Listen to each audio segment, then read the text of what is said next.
Hello friends, ഞാൻ doctor Rajesh Kumar. ഇന്ന് ചെറുപ്പക്കാരുൾപ്പെടെ വളരെ കോമൺ ആയിട്ട് നേരിടുന്ന ഒരു പ്രശ്നമാണ് ശരീരത്തിൽ വരുന്ന ഇൻഫ്ലമേഷൻ അഥവാ നീർക്കെട്ട്. ശരീരത്തിൽ മസിൽ വേദന, അല്ലെങ്കിൽ ശരീരത്തിലെ ജോയിൻസിന് രാവിലെയൊക്കെ എഴുന്നേൽക്കുന്ന സമയത്ത് ശരീരത്തിന്റെ പല ജോയിൻസും ഇടിച്ചു നുറുക്കിയതുപോലുള്ള വേദന. ശരീരം കുറച്ചു നേരം ഒന്ന് മൂവ് ചെയ്താലേ ഈ വേദനയും ബുദ്ധിമുട്ടുകളും മാറത്തുള്ളൂ. വേദന മാത്രമല്ല ചിലരിൽ ഉണ്ടാക്കുന്ന ബുദ്ധിമുട്ട്, ഇടയ്ക്കിടയ്ക്ക് വരുന്ന ഈ നീർക്കെട്ട് കൊണ്ട് അമിതവണ്ണം ഉണ്ടാകാം. പ്രമേഹ രോഗം ഇടയ്ക്കിടയ്ക്ക് വർദ്ധിച്ചു എന്ന് വരാം. ഹൃദയത്തിലെ രക്തക്കുഴലിൽ ബ്ലോക്ക് പോലുള്ള ടെൻഡൻസീസ് ഉണ്ടാക്കി എന്ന് വരാം. നിങ്ങൾക്ക് ശരീരത്തിൽ ഏതെങ്കിലും തരത്തിലുള്ള ആർത്രൈറ്റിസ് രോഗമുണ്ടെങ്കിൽ, സന്ധിവാദം ഉണ്ടെങ്കിൽ ഇത് ഇടയ്ക്ക് വല്ലാണ്ട് വർദ്ധിച്ചു എന്ന് വരാം. ഇങ്ങനെ ശരീരത്തിൽ ഇൻഫ്ലമേഷൻ അഥവാ നീർക്കെട്ട് കൊണ്ട് ഉണ്ടാക്കുന്ന പലവിധ രോഗങ്ങളും ഉണ്ട്. ഇത്തരത്തിൽ നമ്മുടെ ശരീരത്തിന് രോഗാവസ്ഥ ഉണ്ടാക്കുന്ന, നമ്മൾ അറിയാതെ കഴിക്കുന്ന ചില ഇനം ഭക്ഷണങ്ങളുണ്ട്. പലപ്പോഴും നമ്മൾ ആരോഗ്യകരമെന്ന് വിചാരിച്ചിട്ട് നമ്മൾ കഴിക്കുന്ന ഇത്തരം ഭക്ഷണങ്ങൾ പലപ്പോഴും നമുക്ക് ശരീരത്തിൽ വിട്ടുമാറാതെ നീർക്കെട്ട് അഥവാ ഇൻഫ്ലമേഷൻ ഉണ്ടാക്കിക്കൊണ്ടേയിരിക്കും. ഏതൊക്കെ ഭക്ഷണമാണെന്ന് വിശദീകരിക്കാം. ഇത് നിങ്ങളെല്ലാ സുഹൃത്തുക്കളുടെയും അറിവിലേക്കായിട്ട് ഷെയർ ചെയ്യുക. കാരണം നമ്മുടെ എല്ലാം വീടുകളിൽ ഇത്തരം ഭക്ഷണങ്ങൾ വളരെ കോമൺ ആയിട്ട് ഉപയോഗിക്കുന്നവയാണ്. ഒന്നാമത്തെ ആഹാരം എന്ന് പറയുന്നത് പഞ്ചസാരയാണ്. ചെറിയ അളവിൽ, ഇപ്പം നിങ്ങളിപ്പം ചായക്കകത്തല്ല ഒരു 1/2 ടീസ്പൂൺ പഞ്ചസാര ഇട്ട് കഴിക്കുന്നത് വലിയ പ്രോബ്ലം ഇല്ല. എന്നാൽ പഞ്ചസാര ചേർത്ത ഭക്ഷണങ്ങൾ അമിതമായിട്ട് എടുത്താൽ, അത് പഞ്ചസാര നേരിട്ടോ ഇല്ലെങ്കിൽ നിങ്ങളിപ്പോൾ ശർക്കര അല്ലെങ്കിൽ തേനൊക്കെ പഞ്ചസാര അല്ലെങ്കിൽ മധുരമാണെന്ന് പറഞ്ഞാൽ പലർക്കും സംശയമാണ്.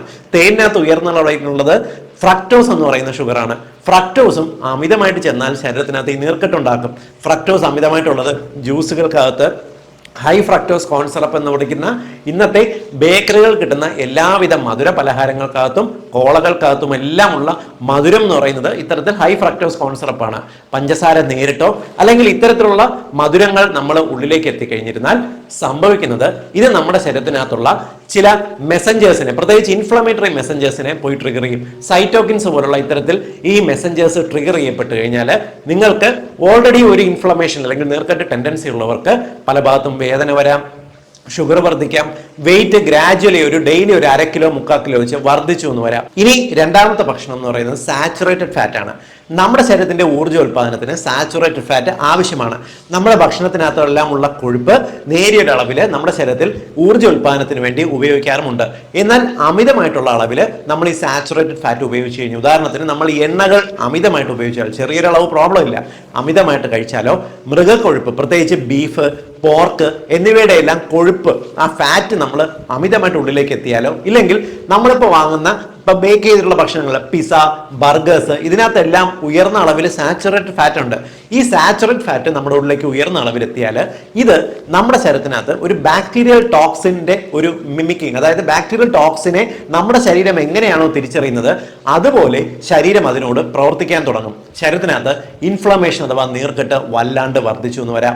നമ്മളിപ്പോൾ പുറത്തെല്ലാം പോയി ഇത്തരത്തിൽ സാച്ചുറേറ്റഡ് ഫാറ്റ് ചേർത്ത ഭക്ഷണമെല്ലാം കഴിച്ചു കഴിഞ്ഞാൽ പിറ്റേ ദിവസം രാവിലെ എഴുന്നേൽക്കുമ്പോൾ വല്ലാത്ത ക്ഷീണം, തളർച്ച, നിങ്ങൾക്ക് ശരീരത്തിനൊരു വേദന, വല്ലാത്തൊരു വിമ്മിഷ്ടം അനുഭവപ്പെടുന്നു. നമ്മൾ വെയിറ്റ് ഒക്കെ നോക്കുമ്പോൾ ഇത്തിരി കൂടിയിരിക്കുന്നു, ഒരു ജോലിയും ചെയ്യാൻ ഉന്മേഷം വരുന്നില്ല, ഇങ്ങനെ ഫീൽ ചെയ്യാറില്ലേ? ഇതിന്റെ കാരണം നമ്മുടെ ശരീരത്തിനകത്ത് ഈ സാച്ചുറേറ്റഡ് ഫാറ്റൊക്കെ ഉണ്ടാക്കുന്ന ഇറിറ്റേഷനും ബുദ്ധിമുട്ടും കൊണ്ടാണ്.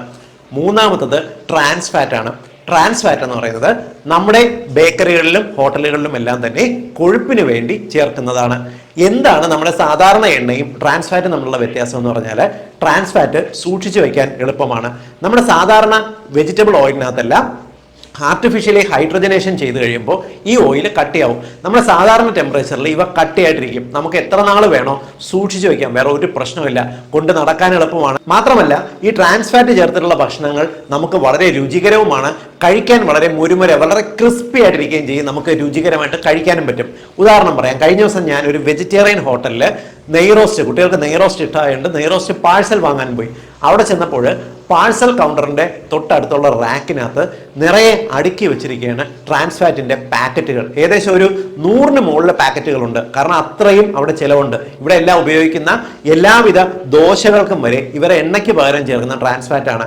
ദോശയെല്ലാം നല്ല ക്രിസ്പിനെസ് ഉണ്ടാകും, നമുക്ക് രുചിയായിട്ട് കഴിക്കാൻ പറ്റും, ആൾക്കാർ കൂടുതൽ വാങ്ങി കഴിക്കാൻ ഇഷ്ടപ്പെടും. അതാണ് ഈ ട്രാൻസ്ഫാറ്റ് ഇന്ന് നമ്മുടെ ഹോട്ടൽ മേഖലകളിലും ബേക്കറി മേഖലകളിലും ഉപയോഗിക്കാൻ കാരണം. ട്രാൻസ്ഫാറ്റ് ഏറ്റവും കൂടുതൽ നമ്മുടെ ശരീരത്തിലുണ്ടാകുന്ന ഇൻഫ്ലമേഷൻ എന്ന് പറയുന്നത് ഒന്ന് കരളിനകത്താണ്. നിങ്ങളുടെ കരളിനകത്ത് അമിതമായിട്ട് ഫാറ്റി ലിവർ അടിഞ്ഞുകൂടുന്ന ഒരു സിറ്റുവേഷൻ വരത്തില്ലേ? ഇതിന്റെ കാരണം ഈ ട്രാൻസ്ഫാറ്റ് ആണ്. രണ്ടാമത്തത് നമ്മുടെ രക്തക്കുഴലിനകത്ത് നീർക്കെട്ടുണ്ടാക്കുന്നു. രക്തക്കുഴലിനകത്ത് ഉണ്ടാകുന്ന നീർക്കെട്ടാണ് ഏറ്റവും കൂടുതൽ ഹാർട്ട് അറ്റാക്കിനും ബ്ലോക്കിനും നമുക്ക് സ്ട്രോക്ക് പോലുള്ള ടെൻഡൻസീസും എല്ലാം എത്തിക്കുന്നത്. അതുകൊണ്ട് തന്നെ ട്രാൻസ്ഫാറ്റ് കണ്ടന്റ്, ഇപ്പം ട്രാൻസ്ഫാറ്റ് എന്ന ഒരു ഭക്ഷണത്തിൽ എഴുതിയിട്ടുണ്ടാവില്ല, ഹൈഡ്രജനേറ്റഡ് വെജിറ്റബിൾ ഓയിൽ എന്ന് എഴുതിയിട്ടുണ്ടെങ്കിൽ ഇവ ഒഴിവാക്കാൻ ശ്രമിക്കുക. ഇനി നീർക്കെട്ടുണ്ടാക്കുന്ന നാലാമത്തെ ഭക്ഷണം എന്ന് പറയുന്നത് omega-6 ഫാറ്റി ആസിഡ് ആണ്. omega-3 ഫാറ്റി ആസിഡ് ശരീരത്തിന് നല്ലതാണ്, ഞാൻ പല വീഡിയോസിലും പറഞ്ഞിട്ടുണ്ട്. ഈ omega-3 ഫാറ്റി ആസിഡ് പോലെ തന്നെ ഈ ഓയിൽസിനകത്ത് അടങ്ങിയിട്ടുള്ള മറ്റൊരു ഫാറ്റി ആസിഡാണ് omega-6 ഫാറ്റി ആസിഡ്. സാധാരണ omega-3 fatty acid omega-6 fatty ആസിഡും തമ്മിൽ ഒരു മ്യൂച്വൽ ബോണ്ടിങ്ങിലാണ് ഇവ നിലനിൽക്കുന്നത്. എന്നാൽ omega-6 ഫാറ്റി ആസിഡ് കൂടുതൽ അടങ്ങിയിട്ടുള്ള ചില എണ്ണകൾ നമ്മൾ ഉപയോഗിച്ച് കഴിഞ്ഞാൽ ഇത് നമ്മുടെ ശരീരത്തിനകത്ത് ഓട്ടോമാറ്റിക്കലി ഇങ്ങനെ ഒരു നീർക്കെട്ട് ഉണ്ടായിക്കൊണ്ടേയിരിക്കും. ഇത് മെയിനായിട്ട് നമുക്ക് വണ്ണം വയ്ക്കാൻ കാരണമാകും, ലിവറിനകത്ത് കൊഴുപ്പടിഞ്ഞുകൂടും, നമുക്ക് സന്ധിവാതം പോലുള്ള പ്രോബ്ലംസിനെ വർദ്ധിപ്പിക്കാൻ കാരണമാകുകയും ചെയ്യും. omega-6 ഫാറ്റി ആസിഡ് കൂടുതലായിട്ട് അടങ്ങിയിട്ടുള്ളത് ഒന്ന് കോൺ ഓയിലിനകത്തുണ്ട്, സാഫ്ലവർ ഓയിലിനകത്തുണ്ട്, സൺഫ്ലവർ ഓയിലിനകത്തുണ്ട്, കപ്പലണ്ടി എണ്ണയ്ക്കകത്തുണ്ട്, മയനൈസിനകത്തുണ്ട്. ഇവയെല്ലാം തന്നെ ഒരു തരത്തിൽ അല്ലെങ്കിൽ മറ്റൊരു തലത്തിൽ നമ്മൾ നമ്മുടെ അടുക്കളകളിൽ ഉപയോഗിക്കുന്നവയാണ്. അതുകൊണ്ട് ഇത്തരം ഭക്ഷണങ്ങൾ നിങ്ങൾ നിർബന്ധമായിട്ടും ഒഴിവാക്കുക. ഇനി ഇൻഫ്ലമേഷൻ ഉണ്ടാക്കുന്ന അടുത്ത ഭക്ഷണം എന്ന് പറയുന്നത് റിഫൈൻ ചെയ്ത കാർബോഹൈഡ്രേറ്റ്സ് ആണ്. അതായത് ഗോതമ്പിന് പകരം മൈദ കൂടുതലായിട്ട് ഉപയോഗിക്കുക, ചുവപ്പുള്ള അരിക്ക് പകരം നമ്മൾ വെള്ള അരി കൂടുതലായിട്ട് ഉപയോഗിക്കുക. അതേപോലെ തന്നെ നമ്മളിപ്പോൾ ഉരുളക്കിഴങ്ങെല്ലാം തന്നെ പ്രോസസ്സ് ചെയ്ത് ഉപയോഗിക്കുന്നത്, ഇപ്പോൾ ഫ്രഞ്ച് ഫ്രൈസ് എല്ലാം കൂടുതൽ ഉപയോഗിക്കുന്ന സിറ്റുവേഷൻ, ഇതെല്ലാം നമ്മുടെ ശരീരത്തിനകത്ത് നീർക്കെട്ടുണ്ടാക്കും. പലരും ഇത് പറയുന്ന കേൾക്കുമ്പോൾ വിചാരിക്കുന്നുണ്ടാവും, ഞാൻ മൈദ ഉപയോഗിക്കുന്നില്ല, ഫ്രഞ്ച് ഫ്രൈസ് ഉപയോഗിക്കുന്നില്ല, പ്രോബ്ലം ഇല്ലല്ലോ എന്ന്. പക്ഷേ നമ്മൾ മലയാളികൾ വളരെ കോമൺ ആയിട്ട് വീടുകളിൽ റിഫൈൻ ചെയ്ത കാർബോഹൈഡ്രേറ്റ്സിനെ കൂടുതൽ പ്രോസസ്സ് ചെയ്ത് ഉപയോഗിക്കുന്നുണ്ട്. ഉദാഹരണത്തിന് നമ്മൾ നല്ല തൂവെള്ള അരിയെടുത്ത് നമ്മൾ പൊടിച്ച് വറുത്ത് അതുകൊണ്ട് നമ്മൾ അപ്പം ഉണ്ടായി കഴിക്കും, നമ്മളതുകൊണ്ട് പുട്ടുണ്ടായി കഴിക്കും, നമ്മളതുകൊണ്ട് ഇടിയപ്പം നൂലപ്പം ഒക്കെ ഉണ്ടായി കഴിക്കും. ഇത്തരത്തിൽ നമ്മൾ റോസ്റ്റ് ചെയ്ത വെള്ളയരി കൊണ്ടുണ്ടാക്കുന്ന ഭക്ഷണങ്ങൾ കൂടുതൽ പ്രോസസ്സ് ചെയ്യപ്പെട്ടതാണ്. നിങ്ങളൊന്ന് നോക്കിയേ, നിങ്ങൾ ഇത്തരത്തിൽ പുട്ട് കഴിച്ചാലോ അപ്പം കഴിച്ചാലോ ഷുഗർ കൂടുന്നത് ശ്രദ്ധിച്ചിട്ടില്ലേ? അതിന് കാരണം ഇവ പ്രോസസ്സ് ചെയ്യപ്പെട്ടതാണ്. നിങ്ങൾക്ക് ശരീരത്തിൽ നീർക്കെട്ടുണ്ടെങ്കിൽ, സന്ധിവാതമുണ്ടെങ്കിൽ അല്ലെങ്കിൽ പ്രമേഹ രോഗമുണ്ടെങ്കിൽ ഇത്തരത്തിൽ പ്രോസസ്സ് ചെയ്തിട്ടുള്ള അരി കൊണ്ടുള്ള പലഹാരങ്ങൾ നിർബന്ധമായും ഒഴിവാക്കുക. തവിടുള്ള അരി, റെഡ് റൈസ് കൊണ്ട് നിങ്ങൾ പൊടിച്ചിട്ട് ഭക്ഷണങ്ങൾ ഉണ്ടായിക്കോളൂ. താരതമ്യേന ഹെൽത്തി ആയിട്ട് നമുക്ക് ഉപയോഗിക്കാനായിട്ട് സാധിക്കും. ഇനി അപകടകരമായ മറ്റൊരു ഭക്ഷണം എന്ന് പറയുന്നത് MSG ആണ്.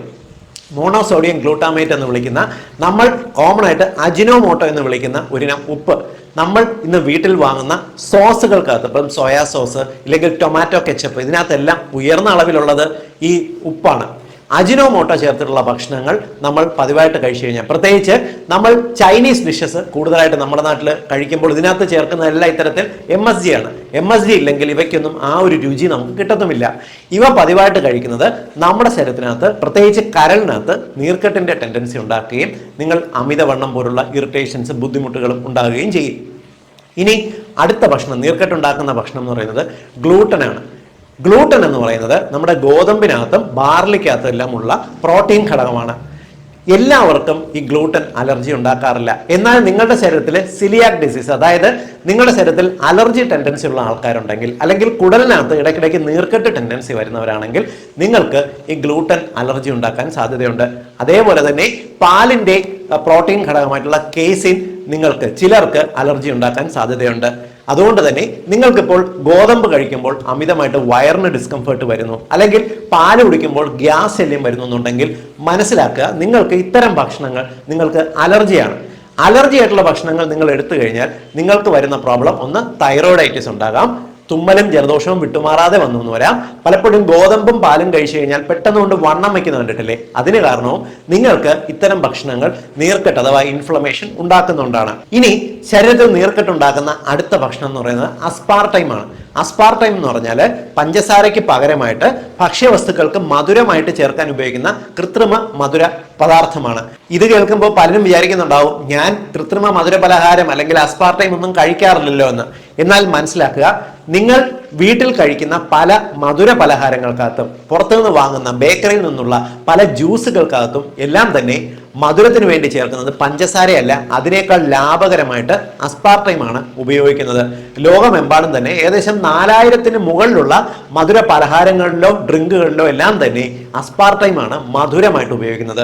നിങ്ങൾ അറിഞ്ഞോ അറിയാതോ എല്ലാം തന്നെ ഈ മധുര പലഹാരങ്ങളിലോ അല്ലെങ്കിൽ ജ്യൂസുകളിലോ കോളകളിലോ എല്ലാം തന്നെ ഈ അസ്പാർട്ടൈം തന്നെയാണ് നിങ്ങൾ കഴിച്ചുകൊണ്ടിരിക്കുന്നത്.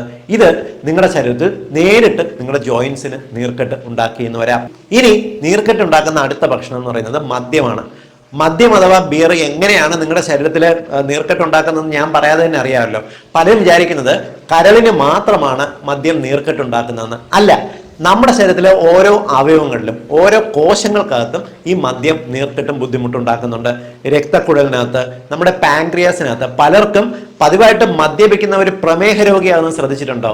ഇത് ഈ മദ്യം അവരുടെ കരൾ ബാധിക്കപ്പെടുന്നതിന് മുന്നേ തന്നെ അവരുടെ പാൻക്രിയാസിനെ ബാധിക്കുന്നതുകൊണ്ടാണ് ഇത്തരത്തിൽ സംഭവിക്കുന്നത്. ഇങ്ങനെ നമ്മുടെ തലച്ചോറിനെ, നമ്മുടെ വൃക്കകളെ, ഇങ്ങനെ ഓരോ അവയവങ്ങളെയും മദ്യം ബാധിക്കാറുണ്ട്. ഞാനിവിടെ വിശദീകരിച്ച ഏകദേശം 10ഓളം ഭക്ഷണങ്ങൾ നിങ്ങൾ അറിഞ്ഞോ അറിയാതെയോ ശരീരത്തിലേക്ക് എത്തിയിട്ട് നീർക്കെട്ടുണ്ടാക്കുന്നവയാണ്. ഡെഫിനറ്റ്ലി ഈ ഇൻഫർമേഷൻ എല്ലാ സുഹൃത്തുക്കളുടെയും അറിവിലേക്കായിട്ട് ഷെയർ ചെയ്യുക. കാരണം ഞാനിവിടെ വിശദീകരിച്ചതിൽ പലതും നിങ്ങൾ അറിഞ്ഞോ അറിയാതെയോ നിങ്ങൾ വാങ്ങി കഴിക്കുന്നുമുണ്ട്, നിങ്ങളുടെ കുട്ടികൾക്ക് വാങ്ങി നൽകുന്നുമുണ്ട്. ഇന്ന് എന്തുകൊണ്ടാണ് നമ്മുടെ സമൂഹത്തിൽ അമിതവണ്ണവും പലവിധ രോഗങ്ങളും ഇത്രയും വർദ്ധിക്കുന്നതെന്ന് നിങ്ങൾക്ക് ഇപ്പോഴെങ്കിലും മനസ്സിലായെന്ന് വിശ്വസിക്കുന്നു. വീണ്ടും മറ്റൊരവസരത്തിൽ മറ്റൊരു വിഷയവുമായി കണ്ടുമുട്ടാം. ബൈ.